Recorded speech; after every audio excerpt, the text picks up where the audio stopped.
Oke, ladies and gentlemen. Iya, jadi di sini gue hari ini kan kemarin waktu sebat lebih dekat yang kayak masih satu digit itu gue ngebahas tentang sejarahnya gudang garam. Nah sekarang gue pengen ngebahas sejarahnya Sampurna tapi ya based on dari apa yang gue baca di Wikipedia aja ya. Jadi nggak mungkin nggak sepenuhnya 100% bener gitu atau mungkin banyak yang kurang. Ini cuman summary-nya doang gitu ya. Ini gue kasih tahu aja pokoknya ini informasi yang gue baca yang sekenanya gitu yang gue baca. Jadi gini, pertamanya itu yang terkenal pertama itu di Sampurna itu Jisamsu produknya. Ini gue sambil baca deh kayak nggak profesional banget nih sih. Pokoknya gini, intinya yang pertama kali ini emang yang ada historinya yang tercatat gitu di sini tahun 1930-an nih ada orang namanya nih Lim Sing Ti. Gue nggak tahu sih pronunciation gue bener atau enggak, tapi pokoknya kira-kira Liem Seeng Te gitu kalau bahasa Indonesianya. Daftar di Indonesian name Sampurna, jadi dia pakai nama Indonesia Sampurna. Biasanya kan kalau misalnya orang-orang Tionghoa gitu kan, keturunan Tionghoa atau orang Tionghoa gitu kan ada nama yang tiga suku kata terus nanti ada nama Indonesianya. Nah dia nama Indonesia itu Sampurna gitu, yang diambil dari bahasa Indonesia sempurna gitu. Gue nggak tahu sih di sini tulisannya in Dutch, tapi ya gue nggak tahu mungkin bahasanya Belandanya sempurna, perfect tuh sempurna juga ya, pokoknya kira-kira gitulah. Nah dia nih bikin nih perusahaan rokok nih si Lim Sing Ti ini. Terus udah gitu dia bikin produk utamanya tuh namanya satu Jisamsu. Nah, Jisamsu itu ada filosofinya sendiri. Nonton aja video gue yang nge-review Jisamsu deh. Jisamsu hits tuh. Pong udah jadi orang kaya dia nih. Jualan rokok Jisamsu. Wah, kaya perusahaan rokoknya mungkin gede apa segala sukses. Sampai akhirnya si Lim Sing Ti ini meninggal. Dia punya anak tuh 4. Yang di sini yang tercatat ya, gue nggak tahu mungkin lebih, tapi yang disebutin dimension di sini ada 4. 2 cewek 2 cowok. Nah udah begitu dia meninggal, anaknya yang cowok 2 itu ngejalanin perusahaan rokok juga tapi sendiri. Mungkin mereka kayak nggak mau ngikutin makan duit bapaknya doang gitu, mungkin gue nggak tahu, sotoy doang. Nah terus udah gitu yang ngejalanin si Jisamsu Sampurna ini anaknya 2, anaknya yang cewek 2 orang. Nah tapi makin kesini dia fokusnya bukan ke Jisamsu tapi malah ke rokok putih, dan dilihat-lihat nih kayaknya malah nggak beres nih. Nah akhirnya yang laki-laki tuh di Bali katanya dia punya lagi ngejalanin running bisnisnya di Bali, balik ke Surabaya karena bisnisnya awalnya di Surabaya kan mulainya. Dia balik ke Surabaya, ini kayaknya nggak beres nih. Akhirnya dia mulai lagi balik ke situ ngebenerin perusahaan lamanya, perusahaan lama bapaknya, perusahaan lama keluarganya. Dibikinlah Jisamsu lagi tuh, Jisamsu dikuatin lagi lah ibaratnya tuh, dihidupin lagi. Saat itu tahun 1960-an tadi kalau gue nggak salah baca. Ini gue pengen 59 nih. Si yang nyelamatin itu yang ngesan, ternyata bukan abangnya, ternyata adiknya, pokoknya cowok. Namanya Lim Swee Ling, who ran a Kretek Factory in Bali. Nah jadi dia tadinya ada di Bali, akhirnya dia balik lagi. Udah nih nggak jelas rokok putih, udahlah bikin Jisamsu aja lagi nih yang udah pasti nih warisan bokap kita gitu. Mungkin gue cuman ngebayangin doang. Nah udah tuh dia balik ke Jisamsu, udah mulai bagus tuh. 59 mulai bagus di Samsu, apalagi mungkin karena dia ngelihat kayak wah ini pasarnya Kretek bagus nih, pada gue jualan rokok putih kayaknya nggak laku-laku amat.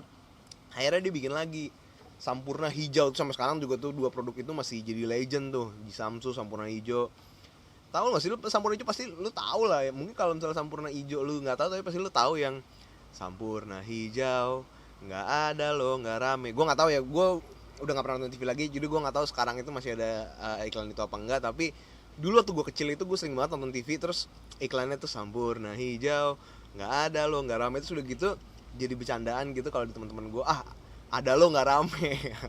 Itu buat ngeceng-cengin temen gue yang ya pokoknya itu cuma ceng-cengan doang sih. Nah nggak ada lo nggak rame, terus gue kayak mikir kan, nggak ada lo nggak rame sebenarnya itu maksudnya tuh rokoknya gitu. Jadi, maksudnya pas itu kan pas gue SD kayaknya itu gue belum tahu tuh maksudnya. Terus pas gue SMP SMA baru, SMA mungkin pas gue udah SMP lulus itu pas gue awal ngerokok, maksudnya nggak ada lo nggak rame tuh nggak ada rokok tuh nggak asik gitu. Mungkin maksudnya gitu ya, bukan mungkin, gue rasa sih maksudnya gitu, target marketingnya maksudnya gitu. Tahun 68 tuh udah tuh hits dia tuh, hot stuff banget tuh pada zaman itu. Nah lu dibilang nih ya 70-an pertengahan tuh perusahaannya tuh produksi lebih dari 1 miliar. Ini nggak penting lah, pokoknya intinya sukses gitu. Nah akhirnya tahun 1970-an tuh di apa namanya dikasih perusahaannya ke anak kedua. Ya namanya Lim Tin Pao, tapi kita semua pasti tahu, gue yakin pasti lu pernah denger lah namanya Putra Sampurna. Itu yang kayaknya paling terkenal deh. Nah, akhirnya tahun 90 itu dia nyiptain Sampurna Mild, ya produk legend lah gitu di dunia perokokan Indonesia tuh.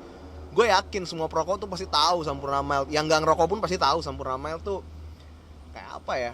Kalau orang di Indonesia ngomong rokok tuh yang kebayang tuh Sampurna Mild. Nggak tahu kalau gue loh ya, mungkin ada orang yang langsung bayangin Ji Samsu atau apa, tapi gue kalau rokok, oh Sampurna Mild. Dan Sampurna Mild tuh punya prestise sendiri, dan katanya kalau gue nggak salah tuh rokok mild pertama di Indonesia. Gue nggak tahu sih yang pertama atau enggak, tapi yang jelas gue menurut gue, dan gue yakin sebagian besar orang bakal setuju kalau misalnya itu yang terbaik.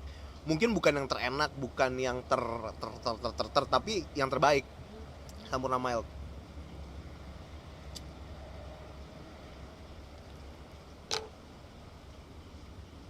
Biasanya ini gue ngebahas Sampurna, tapi gue nggak harus ngerokok Sampurna kan, karena ini rokoknya masih rokok yang video yang kemarin gue suruh tebak-tebak tuh. Ini harinya beda, cuman rokoknya masih sisa dari rokok yang kemarin gue suruh tebak, lu dapet natif itu. Aduh. Nah itu kayak gitu. Putra Sampurna jadi kan. Nah anehnya tahun 2005 itu saham perusahaannya tuh dijual, kepemilikannya tuh dijual ke Philip Morris gitu. Ya gue nggak tahu ya, mungkin. Dan kemarin gue kan emang kerja di saham, gue ngelihat company profile Sampurna tuh kayak 95 apa kalau nggak salah ya, itu tuh udah punyanya si Philip Morris. Jadi punyanya si keluarga Sampurna itu ya udah cuman paling ya beli sendiri lewat sekuritas gitu. Nggak mungkin ada yang punya keluarga Sampurna, tapi sedikit lah gitu, atau mungkin nggak ada sama sekali. Gue nggak tahu kenapa, dan juga emang informasinya nggak pernah didisclose ke publik kenapa dia apa namanya ngelepas. Cuman kalau menurut gue sih, ini gue sotoy doang, balik lagi gue sotoy ya. Tapi BTW yang kalau lo tahu Sampurna Strategic Square yang di Kuningan itu tuh masih punyanya mereka. Tapi itu tuh bukan rokoknya. Yang rokok tuh ya gue nggak tahu sih, mungkin rokoknya kantor di situ juga, tapi core bisnisnya itu udah punyanya Philip Morris. Jadi bukan punya Sampurna lagi. Ya Sampurna masih punya kebun sawit, apa bisnisnya masih banyak, Bank Sampurna, sahabat Sampurna itu, terus ya macam-macam lah. Tapi rokok bukan salah satunya gitu, bukan rokok lah bisnis utama. Rokok itu udah bukan bisnisnya si Sampurna lagi, udah bukan kepemilikan dia lagi. Nah mungkin kalau misalnya lu semua pernah lihat itu, gue lupa deh. Jadi gue juga baru tahu klub gede itu ada yang pernah disponsorin sama namanya Mansion. Nah, Mansion Casino Sampurna. Gue nggak tahu itu pernah